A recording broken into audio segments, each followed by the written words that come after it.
All right. Now that we're ready, in tres, dos, one.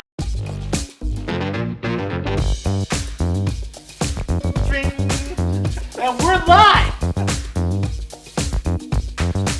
with this fight, light, a PJ in the background, but nobody actually here. What's up? Hey guys, Caleb Leroy, This is Dis Bike, and Life. So Today we're going to talk about some, disc golf questions I got for you. and finally, as you can see, we've kind of moved locations. no My word! You know what Hi, we're Terry. not doing? Oh, your belt. Sweet baby Jesus. Oh. If we're talking about disc golf stuff, I mean, I really feel like you just gotta bring it in. You know, the old trophy. So, anyways, we're gonna talk about. The glare on your beard. It's glorious, right? Oh, it's actually the glare from my beard on my trophy. Yeah. That's how glorious What it it should really be. is. If you're watching right now, why don't you go ahead and give us a thumbs up, whether you want to or not. Subscribe Be a bonus. would be great. If you're watching, why aren't you subscribed? What else you got going on? You're watching stuff on YouTube. Go ahead and subscribe. You're hanging out with us. And you're hanging out with us. That's a bonus. Who doesn't like listening to two random guys' opinions on things that you have no clue about? Well, Or know more than, and then just want to critique and make fun of them? 2.5 guys. PJ is not people. Oh, we'll get this right one day. We got to get him included one day. His face is still going to be blurred out. Okay. All right. He He is wearing a very lovely flamingo shirt right now, though. It is quite stunning. It is quite stunning. Yeah. Yeah. So, but yeah, tonight I wanted to bring up questions that people may have about disc golf with you. Yeah. So, because disc golf is, I think, currently still the second growing sport in North America. I think it's trailing behind pickleball, probably. Yeah, pickleball is an exciting sport for all ages. All ages. So, but Just a little shameless plug there, by the way. Yeah. Go check out his Etsy store. I hear. Go check it out on the Chain Monster page, my Etsy store. We Yeah. got gear now. So, but being that I sell the stuff, Yeah. I think it's probably important though for people to know. Like, so disc golf is a sport that similar idea to ball golf or golf. Because we had that discussion too. Yeah. Yep. But what type of stuff would we look for in our bag? Like, there's a wall here next to me. Mm-hmm. It looks a lot alike. Right. So, but what type of models of disc are there to look into? Yeah, so great question. So the easiest breakdown would be that you have a putter, and it is for exactly what it sounds like for a beginner, which is really just for actually trying to get it into the basket itself. Like finishing the hole. Like finishing the hole. Okay. Then you have a mid-range, which is more for approach shots and shorter distances. And then you have fairway drivers and drivers. That's where things can get a little bit trickier because the newer player that you are, you're not going to have what we like to call arm speed, which is your arm coming through and the snap at the end to generate RPMs on the disc itself. So the higher the speed of the disc, like a distance driver, the more arm speed that you need. Right. So to help people understand, when you look at a disc, a lot of the companies have taken the time to put on what we call flight numbers. Right. So the 4 numbers that are the primary staple. Right. We have a couple companies that'll throw something extra out there. Like a 0.5 type thing. Right. A stability number, I think Discraft calls it. Yeah. So, but like using this disc by example, the flight numbers on that Mystic. Yeah. So what would all those? Not to say you guys are seeing this from here, but there's 4 numbers usually for non-disc. Yeah. So what do those numbers mean in correlation? Well, you can just point out to them as we go through them. So at the first number, so it goes left to right. So the first number is the actual speed of the disc. So that is essentially, to put it in layman's term, your arm speed that's needed to make that disc work properly. So that's the speed of the disc. So in this case, for this Mystic from Gateway, it's a 5.5, so 5.5.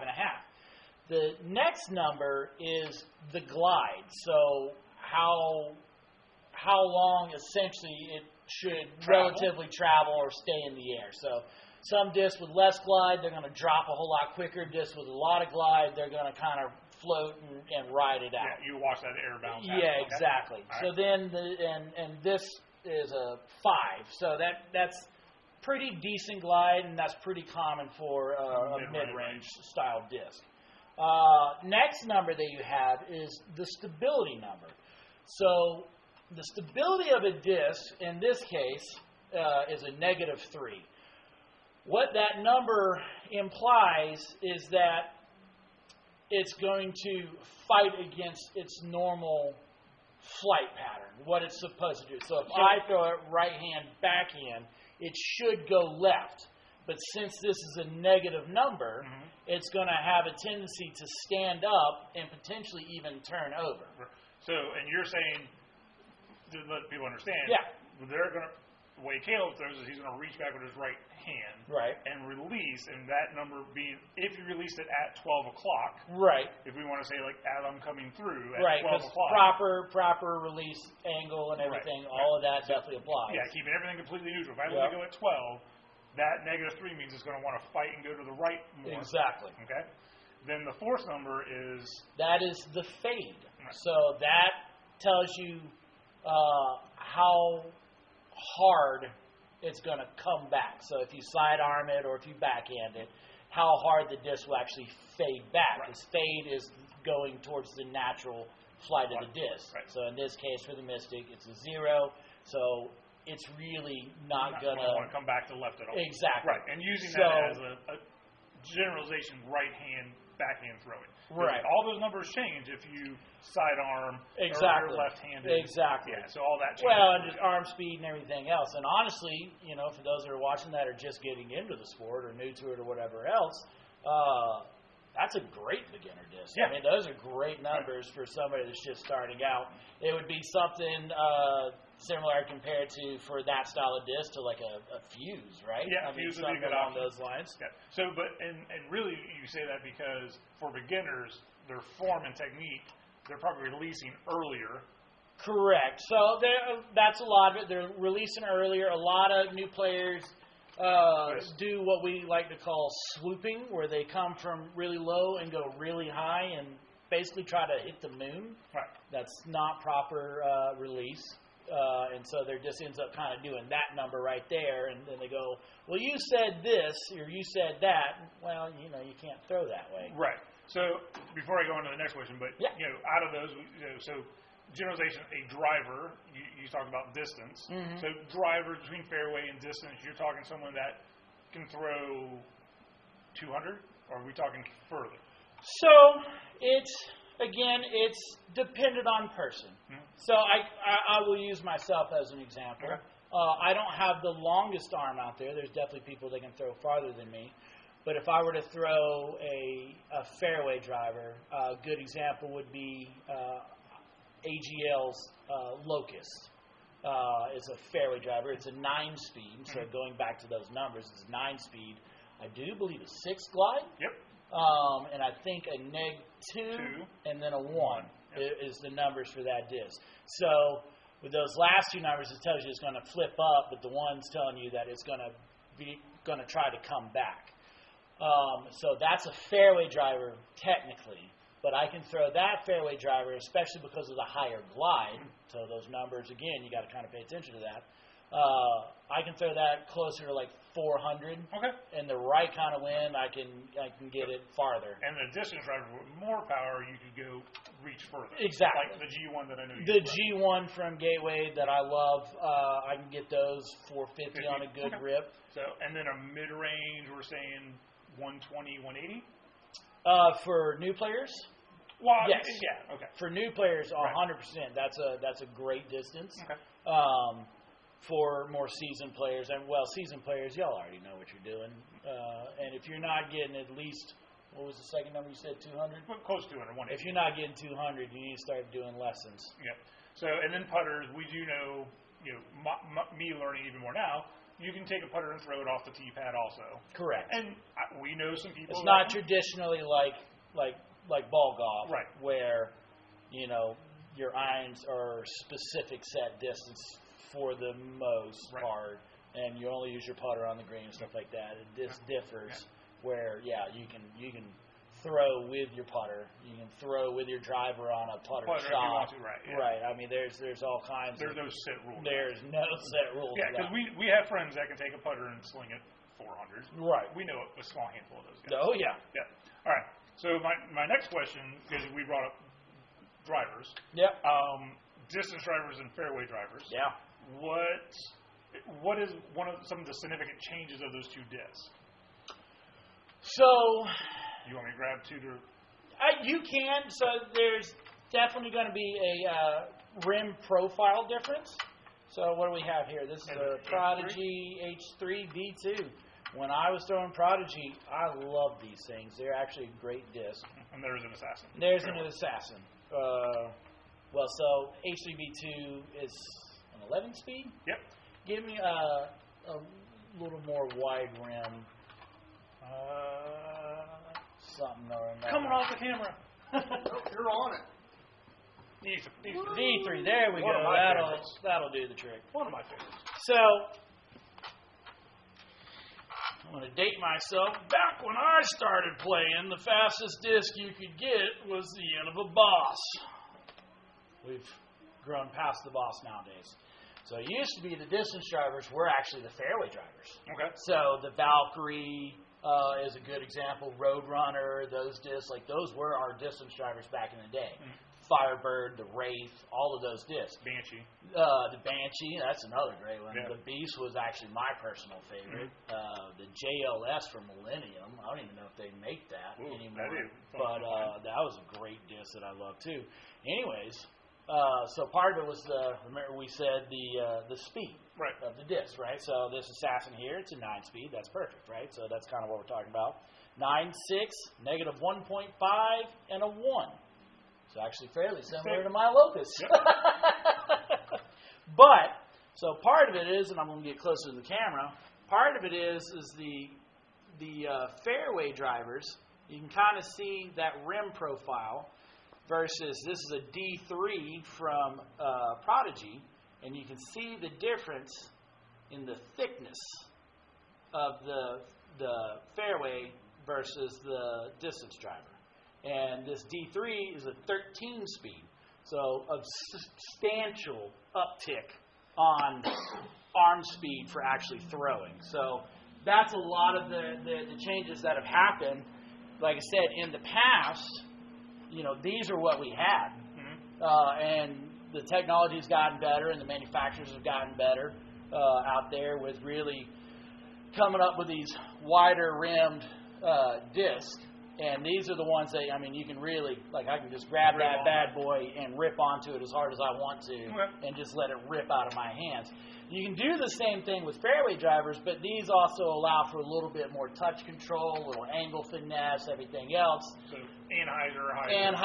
Hyzer. So if I want to release it here versus here, anything like that, you can do it with the distance driver, really but it's harder to back the arm speed off of a distance driver and it not go left essentially, unless it's like a really, what we would say, understable or flippy disc. Right.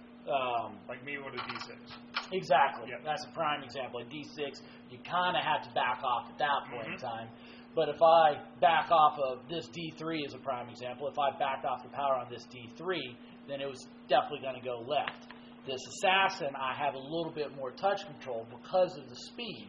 So I'm able to back off a little bit, throw it on a little Anheuser and let it slowly drift down instead of if I threw it as hard as I could and I threw it on an Anheuser, it would just burn over into the ground. That does nobody any good. All right. Well, and I know we didn't touch on when we were talking, but a lot of the big words now are like the approach disc. Yeah.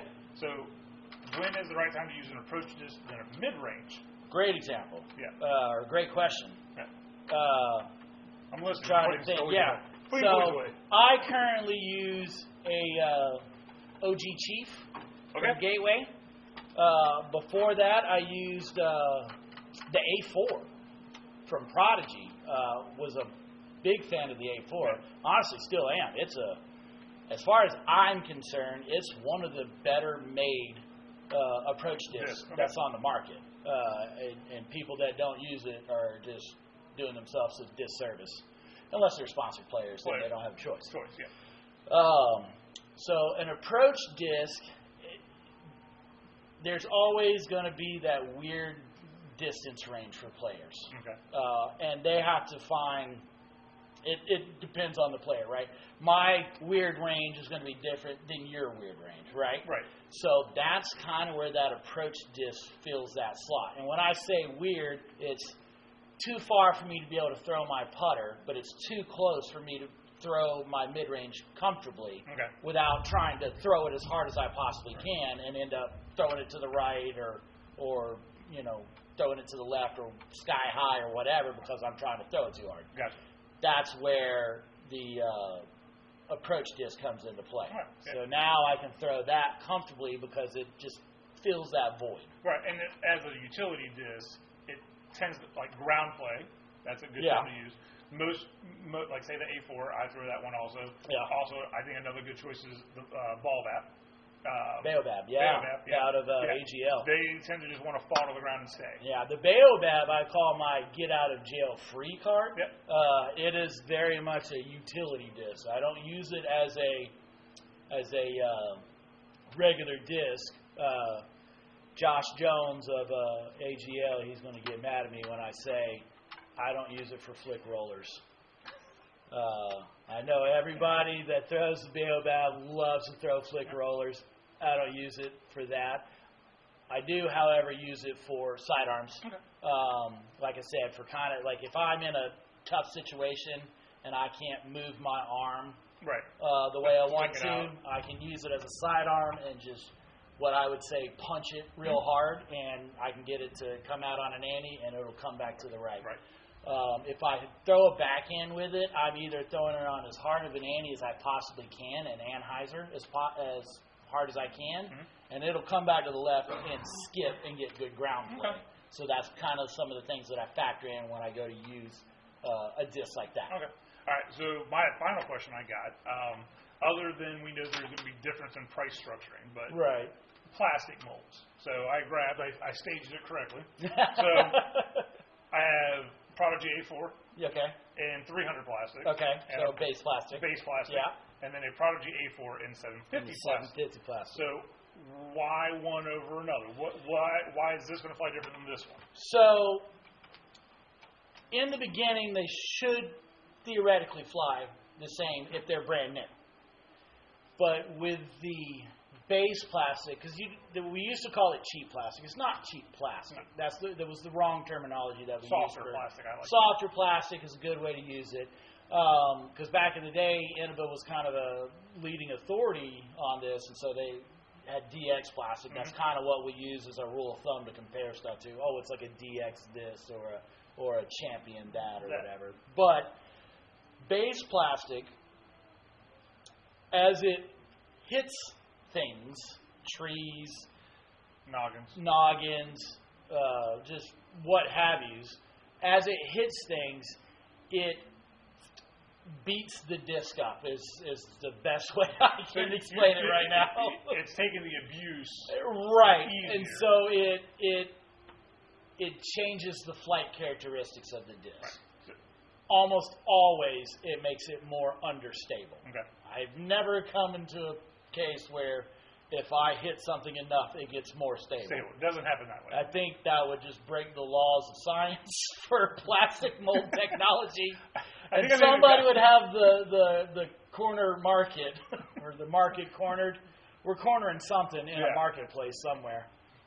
So, all right. So they're not going to fly any different, you're saying. It's just going to be the durability. Not in the beginning, necessarily. Right. So, but 6 months of use on this and 6 months of use on this. You know, if you're an avid player and you're playing multiple rounds a week, I don't even know that you'll get 6 months out of the base plastic. I keep base plastic discs in my bag that I throw. I'm just choosy when I throw. At the right times to use it. Right. I don't always throw it just because, I don't really, there's a good chance I'm going to hit something, and I really don't want to lose it. Or I'm going to lose it, or whatever else. And so I'm a little more choosy with my base plastic stuff. Okay. The more premium plastic, so in this case, Prodigy's 750, 750 or like their Spectrum or something like that, it can take a beating. And it'll take a while for you to change the flight characteristics of the disc. I know back in the day, when we were playing, we would buy overstable discs, and then we would intentionally throw them into like a chain link fence or a tree or something like that. Start breaking it down. To beat it up so we could get the disc to start to become understable, so we could flip it and do all that kind of stuff. Probably makes sense too, like, here at the shop we have a used section, and it's pretty popular for players because they want, this is a race, it's been beaten up, I know this thing's going to do this now. So, okay, that makes a lot of sense. So that's why we did it for sure, just because of, which that's kind of a downside, I would say, unfortunately, for people that are new to disc golf and they go buy out of the used bin, right? Because they find a disc and then all of a sudden it's like, man, this thing's amazing, and then they lose it and they go like, well, I need another one of those. Come back to the shop and buy a brand new one, and they'll go, I don't know what it is, but this thing does not even come close to flying the same way. We get it here all the time. Right. Because here at the shop, I will tell beginners, unless you're buying for your kids, don't buy out of the used bin because they're going to fly completely different. Right. Buy that. It sounds like a sleazy upsell for buy the more expensive disc. It really isn't. You're not going to learn a disc if you go buy something somebody else has already beat in. Right. And it made it to their standard. They just traded it in because it's not doing exactly what I wanted. That's why I said, that's why we beat our disc in ourselves. I mean, like I said, chain link fence, a tree, what have you. We just sit there, throw it 2, 3, 4, 10, 20 times, and then let's go play around now. This bad boy should start flipping. So, I think we got time maybe for one more. I don't know where we're at on. We got 5 minutes. 5 minutes. So, final question, change out of my list that I had, but for a beginner, here at the shop, how many should I buy to start with? How many discs should you buy to start with? Depends on the course, but you should, hopefully people are steering you in the right direction to go play an easier course. Loyce Hart Park, Carter Road, right down around the corner is obviously a great beginner course if you're local. Honestly, you need 3 discs at the most. Okay. You need a putter that feels comfortable in your hand. You need it'd be nice to have a mid-range.